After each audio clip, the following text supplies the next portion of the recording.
What kind of guy thinks he can just walk up to Mick Jagger and ask him to play like the tiniest rock club in Worcester? What kind of nuts does that guy have? Well, oh, those nuts. Yeah, well, nuts in all parts of my body. But truthfully, what happened, Mike, is that I was at a bar in Worcester maybe a week or so before I decided to hunt Mick Jagger down peacefully and talk him into this. And I'm sitting at a bar late one night, and a guy is there who's just been a little too overserved. And that guy was someone who was working at Longview Farm at the time. And, you know, I said, "How's it going, man?" And he said, "Oh, you wouldn't believe it." And I go, "What are you talking about?" And he goes, "You wouldn't believe it." I go, "What are you talking about?" He goes, "I can't tell you what's going on. I can't say." So I just kept buying him drinks and buying him drinks and buying him drinks. And this guy said the Rolling Stones were going to move into Longview Farm in North Brookfield, Massachusetts to live and rehearse for the upcoming world tour. But if you tell anyone, like, I'll be fired. My career will be destroyed. So I said, I swear to God, I will never tell anyone that you told me. And then the first thing I did the next morning was I called my friend Gil Markle, may he rest in rock and roll heaven. Mm-hmm. Gil was the owner of Longview Farm. And I called him up and I said, "Hey, Gil, it's Rob." He said, "How's it going, man?" And I said, "I know." Oh. He said, "What?" I said, "I know." He said, "What?" I said, "I know what no one's allowed to know." And the Stones weren't there yet. They were coming. And I said, "You know, listen, we're friends, but, you know, I went to journalism school at Boston University, and it's really my obligation to walk into the studio and tell the listeners of WAAF that the Stones are coming." He goes, "You can't do that." Oh. I said, "I know, that would cause a lot of problems, right?" He goes, "Yeah, you can't do that." I said, "Well, I won't, but you need to get me an interview with the band." And he said, "Well, I can't promise that." I go, "Gil, they're going to be living in your frickin' house, you know?" And he said, "I can't promise that." So there, Mike, began this event where I just felt like you probably do every day of your rock and roll radio career. Wouldn't it be great to interview all your heroes? Right. You know, and now, now my heroes are moving in 15 minutes from my house on Elm Street in Worcester. You know, I gotta get to them, but they were just ghosting me and ghosting me and ghosting me. So we got word that Mick was going to announce the tour at JFK Stadium in Philly, and I just put two and two together and figured, if he's going to do that, they're probably not going to drive him to Philly. They're probably going to fly him, and therefore the most important place on planet Earth in my mind was Worcester Airport. So I got my news director, another lady who's no longer with us, great Lana Jones, a Boston radio news legend. Yes, a legend. She was definitely my news director, and Lana had, I don't remember what kind of tape recorder, but one of these old-fashioned things, you know. And the two of us drive out to Worcester Airport and just literally hide on the runway, hiding like two psychos. For hours and hours and hours. Which is amazing, because you're hiding at an airport. It's got to be tough, but you have to. I guess we have to think about the time. So you're talking about 1981, where you could probably walk into an airport, you know, with a baseball bat in your hand and get on a plane at that time. There was really no such thing as heavy security at any airport at that time. Isn't it beautiful and sweet just to have a memory like that? Right, and it's also, the airport's the size of a postage stamp. Right, at that time it was much nobody smaller. there. Right. You know, there was no reason for people to go there. We just figured it out. You know, we just did the math, you know, and said, that's where he's going to end up being today at some point. So you're hiding out with Lana Jones, and what was the plan at that point? Was it just like, when he gets off the plane, just Just jump them. Yes, that was exactly the plan. And So you get to McJagger. I mean, did anybody try to stop you when you were running out there? no. This tiny 4-person plane lands on the runway. Now, at this point, we had already been called. Somebody told us. I forget how we used to communicate in 1981. I don't remember. Right, how we right, knew. yeah.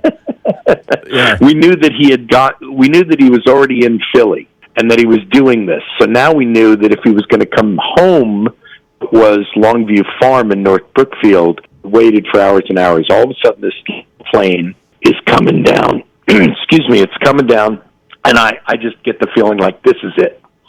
Yeah. The plane lands, the doors open. The first man who walks out was a man named Callahan. He was about 37 feet tall and 583 pounds, approximately. Right. He was security. Yeah. He gets off the plane first. Mick Jagger gets off the plane behind him, and then my friend Gil Markle, who was running Longview Farm and was essentially their landlord, and the guy who was refusing to take my phone calls, he gets off third and gives me a look like, oh my God, I can't believe you're doing this. And I walk up to Mick and say, Mick, it's Barnett from WAAF. Will you talk to us? And he says, well, I got to go to the John. I haven't had a chance to pee. How glamorous, right? Yeah. And he goes to the bathroom, and Lana and I are freaking out like, that's it. They're going to duck us. They're going to sneak out another way. They're never going to do it. And then he takes his pee, and he comes out, and, at that moment, I'm 21 years old, and my hand is shaking. Like, I mean, my whole body is shaking. I mean, I was terrified, but I did it. And so that was it. You just asked, right? I said something like, I mean, you'll hear it on the audio, but I said something like, well, if you're rehearsing, wouldn't it be a good idea to play a club, get in front of some people? It wasn't an original idea, okay? In the late 70s, they did it up in Canada, and I knew about that. And I thought, well, that's my plan. If they're even remotely interested in the idea of doing a secret club show, why don't I put that all together? And now, just about every tour, they do it. It's kind of become the thing. Right. It's like a warm-up tradition. They spring up somewhere in some tiny club. So why was Sir Morgan's Cove the place? Well, what happened is, after that interview where I made that suggestion, and it was a short little interview, and I was nervous, and we drove back to WAAF at about 1,000 miles an hour. I walked into the studio. We played the interview with Jagger. And then Gil calls and says, well, that was some stunt. And I said, well, you wouldn't return my phone call. Right. I had no option. And he said, well, I just got back to the farm, and Mick asked if you would play it again. You've played it so quickly that the band didn't get a chance to hear it. So now I run back into the AAF control room and say, we have a request from the Rolling Stones to play the interview again. So we do it. Then I go to a typewriter, this thing called a typewriter. Yes, yeah. And type out the idea called Rolling Stones Secret Club Gig and make these things called photocopies. Mm-hmm. Mm-hmm. I think I made about 5 or 6, maybe 7. And then I'm trying to get back to them, but again, they're not returning my phone calls, and again, I'm feeling ghosted. And Bill Wyman, the bass player of the Stones, had released a solo single while they were up there. Not the greatest rock and roll song in the world, but it was called Je suis un rock star. It's a French rock single. Oh, yeah. So I called the record company. I then booked a legitimate interview like you would if you were a professional and not a nut job. I booked an interview with Bill Wyman just so that I could physically hand my typewritten proposal to Bill and say, can you please give these to Mick? And that was the next step, right, in this crazed adventure. At this point, the band's living in Longview Farm. They're rehearsing every night. Their work day used to start late at night. Yes. And I knew I wasn't going to get invited to go over there and schmooze. but I really wanted to hear some Stones. So I would get out of my house late at night. I only did this once or twice because it's really ridiculous, but I snuck onto the cow pasture near the farm so I could listen to the Stones rehearsing late at night in the barn with other crazed Stones fans. And on this one night/morning, I get back to the house and go to bed when their workday ended at about 5 o'clock in the morning. All right. And the phone rings. And I pick it up, and the British voice on the phone says, "Hi, Rob. This is Ian Stewart with the Rolling Stones." Now, the average rock fan doesn't know enough about Ian Stewart, Ianstewart, but known as Stu, S-T-U. Yeah. Stu was as much of a Rolling Stone as the other originals, but never had his lovely mug on the covers of the albums, and was never, kind of positioned as a Rolling Stone, but he was. He was a Rolling Stone before some of the Rolling Stones were, right? Yes. Yeah. Yeah. And one of the great boogie-woogie piano players of all time. There's actually a Led Zeppelin song called Boogie with Stu that I love. Yeah, great stuff. So I knew who he was, Yeah. And he goes, "This is Ian Stewart. We have your proposal, and I'm here with Mick. We'd like to talk about it." So, oh my God! So did you seriously? Did you wet your pants at that point? Again, it keeps coming back to shaking. I just feel I can remember this 40 years later like it was yesterday. My whole body is shaking because Mick's not doing the talking. Ian is, but he's saying Mick is here, know? Right. And this story's been written up by the late Gil Markle. He did a beautiful book about this, and there's a blow-by-blow account of that phone call. But what starts to happen at that point is that Stu wants to meet, and I don't believe the Paxton Inn is still there in the great state of Massachusetts. I think it might have burned down years ago, but we started having these secret drinking meetings at the Paxton Inn to plan this whole thing out. Yeah, well, was Sir Morgan became a real thing. Was Sir Morgan's Cove among other clubs in Worcester, or was that always like the place to end up? I actually wasn't part of selecting the club. Stu was doing that because he not only was the piano player, he kind of functioned as the road manager for the band at that time. And so he started looking at venues. And there's a great story that just came out, page one story in the Worcester Telegram this Sunday, all about Joe Fosher, the owner of the venue, Sir Morgan's, and these negotiations that took place between Joe and Stu to get the band in that club, which, in and of itself was another miracle. Well, I thought it was funny. I read that article that the Stones wanted the bar. They wanted the money made at the bar. Like any good band. I mean, right. They never. Yeah, wasn't that great? Like the biggest selling rock and roll band in the world, and they still are like negotiating for some kind of pay. Right? That's classic. They're still like arguing like a bar band. Well, we want the bar. It's funny. Yeah. That's great. And then it's funny amazing. Because didn't Joe Fosher say that he would use that? He would say, "Listen, I didn't have to pay the Stones. I don't have to pay you." I read that. Yeah. That's really funny. So they choose Sir Morgan's Cove, and then so what WAAF does is print out tickets, and you don't say where it's going to happen, but you're on the air saying there's going to be a Stones show in Worcester somewhere. I said the gig will take place somewhere in New England. We would never, ever reveal the location in order to try to keep it a secret as long as possible until the minute they came out on stage. Now, there's so many people that are no longer with us. One of them is the late BCN disc jockey named Mark Parento. Yes. Yep. Legend. Another Mark legend. Was an a**hole. Yeah, well, he was a bad guy. Okay. And I have no love for Mark Parento. Wow. And Mark Parento went on WBCN, our competitor, and gave out the address.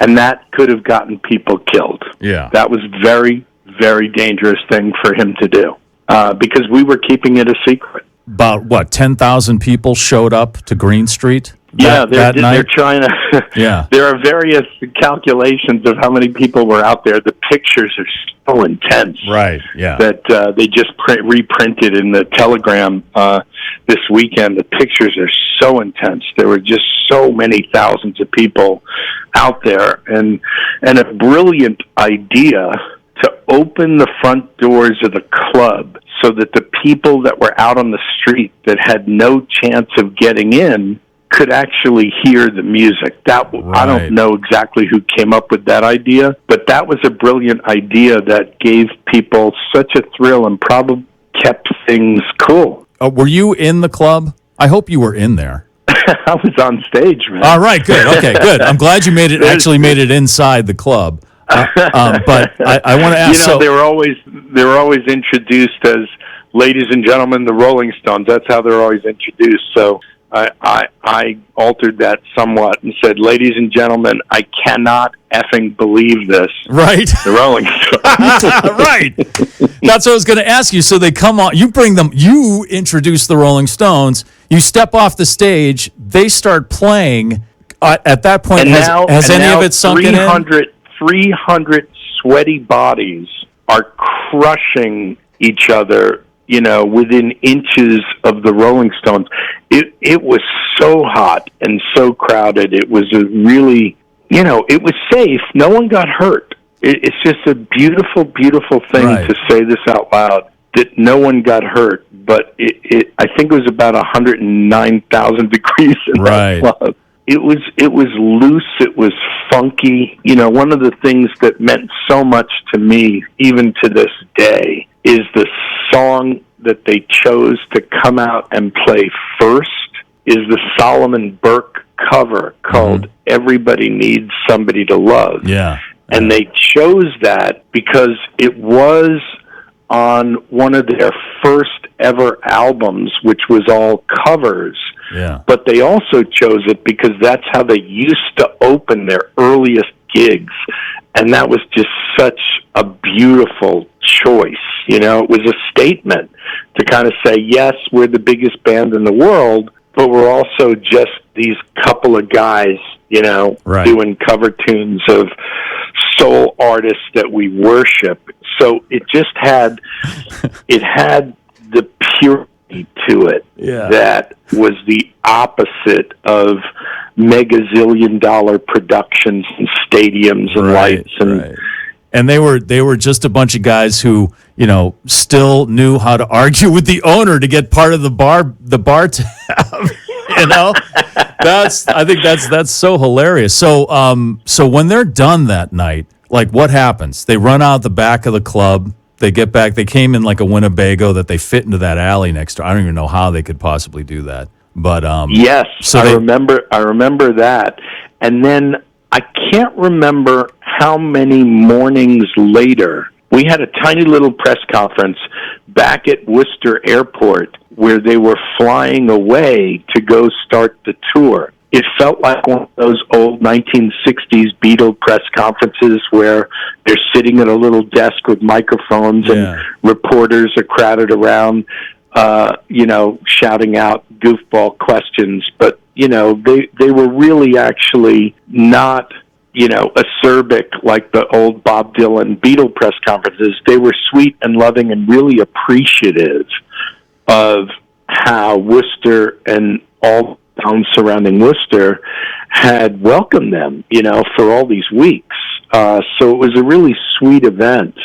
And I'll never forget the press conference. It was in this little room in the airport, but it had no closed off ceiling. It was like a big wall partition thing. And this rock and roll fan jumps up over the top of the wall. And instead of like a normal journalist, he just shouts out a question. Hey, Mick, what do you think of Worcester? He stops the press conference, and he turns around and he looks at this guy hanging on the wall, and Mick goes, "It's all right." Well, I thought it was all right until you showed up. It was really just lo-fi. You know, Yeah. it's really lo-fi. There's no way. And then we finish. Is there any way that, with everybody with a camera on their phone and social media and direct access to the world, is there any way that you could have pulled that off these days? Well, yeah, that's the thing, right? It was just such a different time where everything was not documented 24/7. So it's all about knowing people who know things, who can then tell you things and Right. say, you should know something, Mike, about something that I can't really, If that guy hadn't had a few more drinks that you met up with at the bar, we wouldn't be talking right now, probably, right? Well, eventually the secret was going to come out. The Stones were living there, but they did keep it a secret. Well, that's awesome. Yeah. Rob, I really appreciate your time and reliving this amazing experience. Really, it's rock and roll history.